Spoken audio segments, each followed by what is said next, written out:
Hi, thank you for joining me for session 3, part 2 on emotional balance, retreat, and recharge. There's an extreme sport called highline. Athletes use loose ropes that they secure on opposite mountainsides to cross these ravines that are hundreds of meters in height with nothing but themselves and the rope. There's one group in particular called 𖧷Allow. There's a video you can find on Instagram. I don't know if it's on YouTube, probably, but they are participating in this festival where they're walking.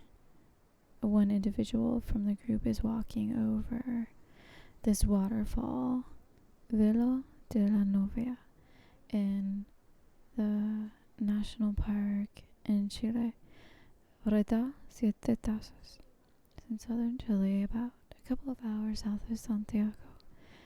And it's breathtaking because what this group is doing, they've basically created this sport where it combines climbing with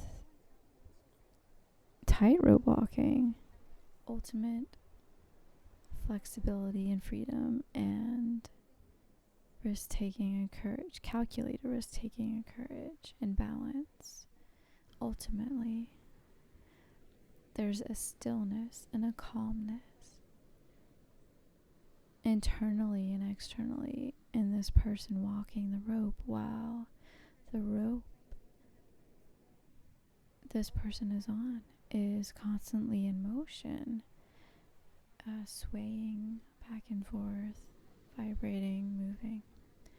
And the person crossing it is allowing himself to move with that rope as it's moving, but also has this focus on each step going forward, while allowing his body to move in rhythm and become one unit with the rope.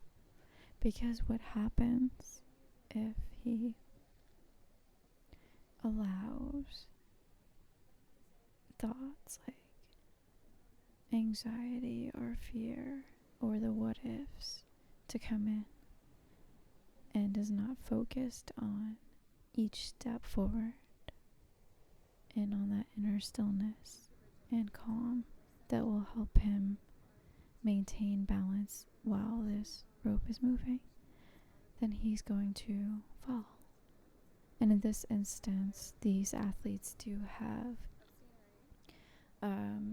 some kind of safety apparatus that's attached to their ankles, so that when they fall, or if they fall, then they're kind of just like dangling from this swinging rope, this moving rope.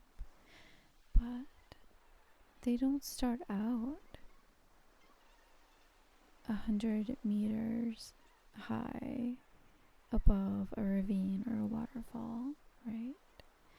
The way they start out preparing for this feat of balance is on the ground. There's a rope on the ground, and they gain confidence and knowledge and awareness and balance in a safe space first, where they can remove those external influences and in solitude work up slowly to a continual increase in the height and balance and awareness and inner calm and stillness that will allow them to transition to these feats where they're, hundreds of meters in the air, suspended and moving.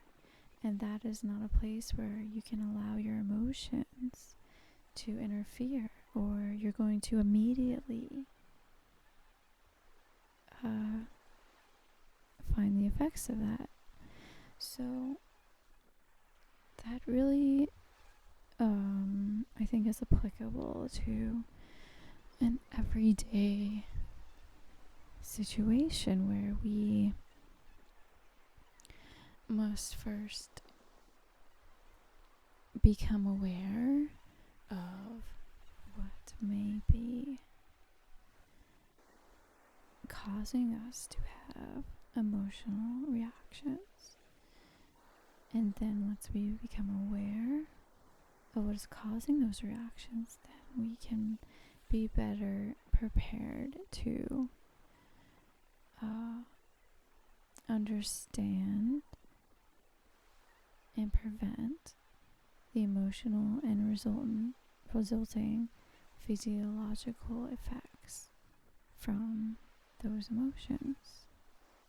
So, for example, when I was a child, I would have triggers that would cause emotional responses when I was around people eating food, which was constant, right? Because we all have to eat. I'm a very highly sensitive person. All of my senses are extremely heightened, to the point where they can be overwhelming. So I had to become aware of what external circumstances and factors were creating, or I was allowing to cause these emotional reactions that resulted in these physiological responses, where I felt that I had to remove myself from these situations, where I was so overwhelmed by that external circumstance that I allowed in, that I could not control my emotions, and it became a physiological response, right? So how do we gain control of that so that we maintain stability and calm in our daily lives where there's so much movement around us that we cannot control?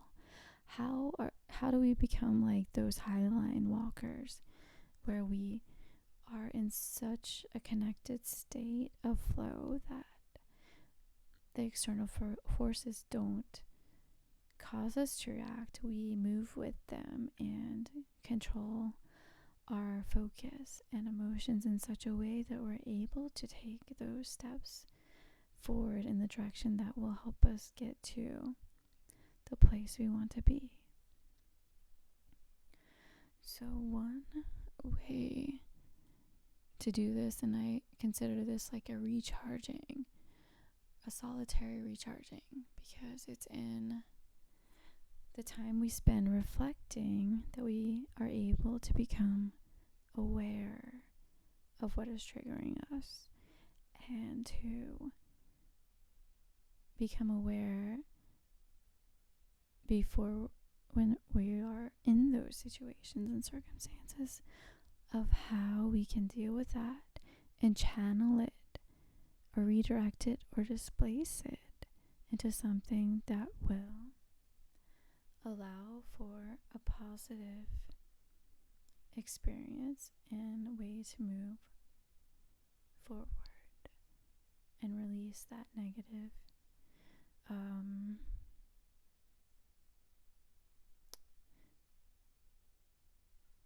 response or energy or feeling or emotion. So one way to do this is to write down the situations where you find yourself having emotional responses or triggers, so that you will be aware and you can really take the time by yourself to understand maybe why that's occurring, what from the past may be triggering that you haven't dealt with. And once you understand that, then you can release that and be in a better position to channel it in a positive way. You can control what comes into your space. Maybe it's not realistic to remove certain people or external circumstances or things that cause negative emotional reactions, but perhaps you can limit your time in these situations or with these people, or redirect your focus when you're with them. You can become more of an outside observer in these situations, and instead of reacting, just take the situation for what it is. Focus on how maybe you can be of support or help to that person, or provide something positive to that situation, so that it becomes a redirection of your focus. It's not internal but external, and more focus on each moment. That will help you move forward and release any emotions. What can you bring into your environment? Take a look this week around where you live and really consider what makes you happy, what causes you anxiety or fear or anger or sadness. And are any of those things around you? Have you kept any of these things that no longer bring you happiness or peace, or cause some kind of negative emotion? So consider lighting, paintings, the color of your walls, your furniture placement, your actual furniture. Are you leaving the news on in the background in the morning or in the evening or during the day? You may not realize what a negative impact negative things, negative information can have on you until you don't have it around you anymore. So maybe experiment with what you're watching and listening to, and remove that and see if you notice a difference in how you feel emotionally. Consider what you bring into your body.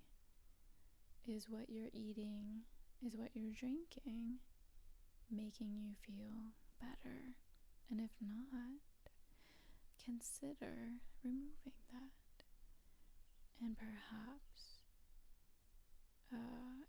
make a mental list or an actual tangible written list of the things that you're surrounded by or bring into your environment or into your body, and how they make you feel, and remove them one by one and see if it makes you feel better or worse. And keep the things that make you feel better or bring you happiness, or you notice lack, negativity. You can also channel negative emotions into something positive, like a creative outlet. Even if you don't consider yourself artistic or musical, it doesn't mean you can't sing. It doesn't mean you can't, make sounds, or try to play an instrument. You don't have to, play a concerto with an orchestra or be on a playlist tomorrow. Just do it for yourself. Music is a great outlet for releasing your emotions, whatever they may be. It doesn't necessarily have to be a negative emotion.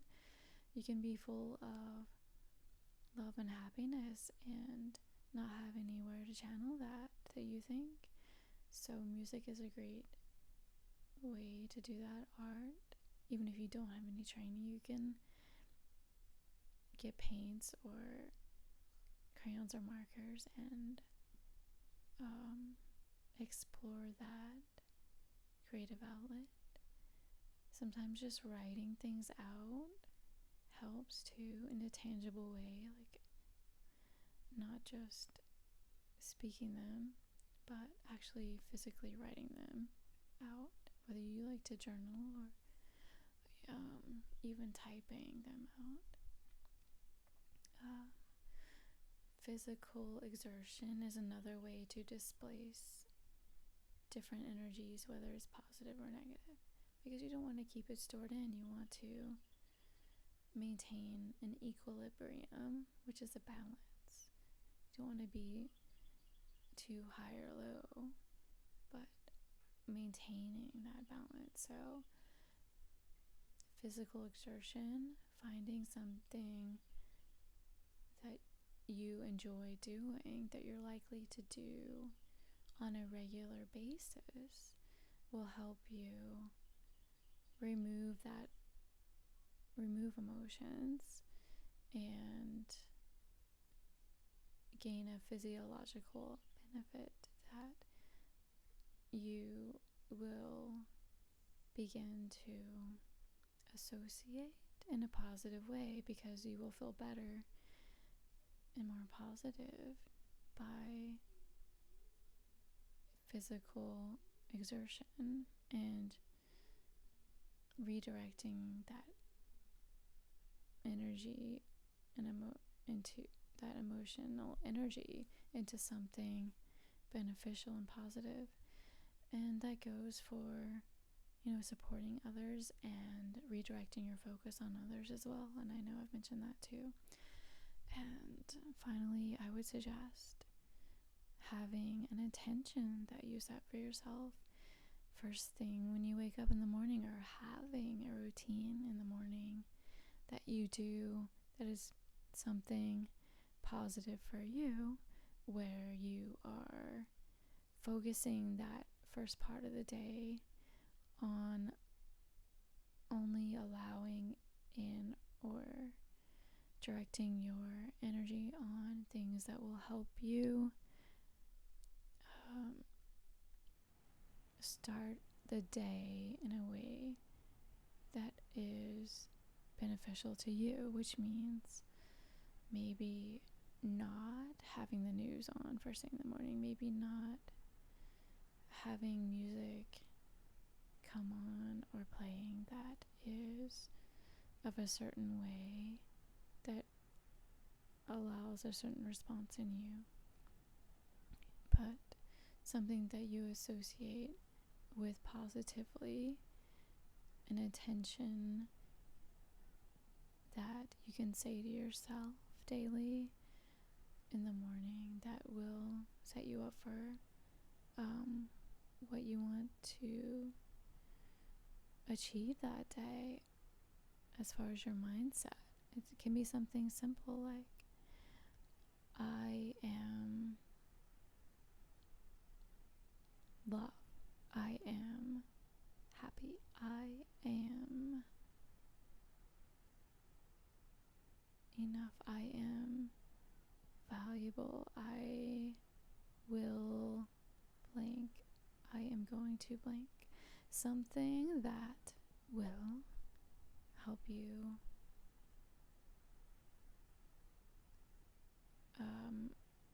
control your mind starting out the day in a positive way that does not allow for any negative emotions, because you are filling it with the positive.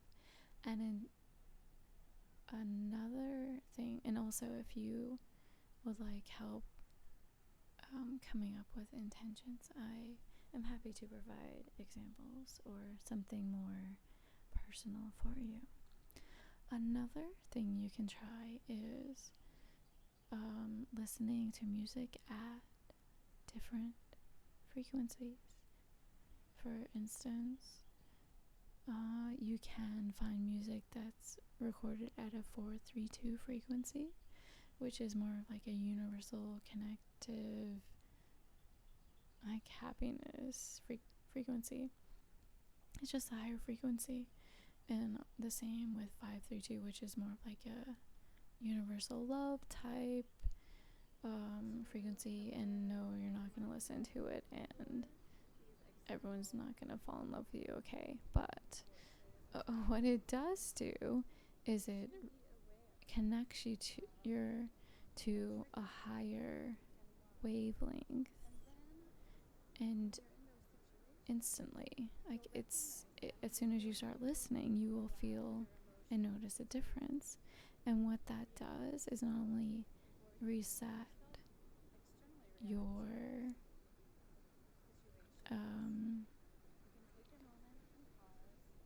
the frequency you're operating at, which is at a higher level, but it will attract others who are also at that same frequency, who will bring more positivity into your space and less negativity. So that's really crucial to maintaining an emotional balance, because what you allow into your space is who you are and what you become. So really consider that this week and explore and experiment with these ideas. And I would love to hear your experiences and perhaps what you may have become aware of and what you are trying this week to alter or more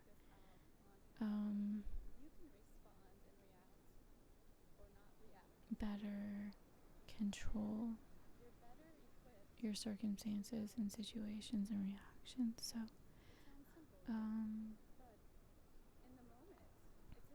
yeah, let me know. And I thank you for taking this time with me and for being here for you. And I will see you next Sunday.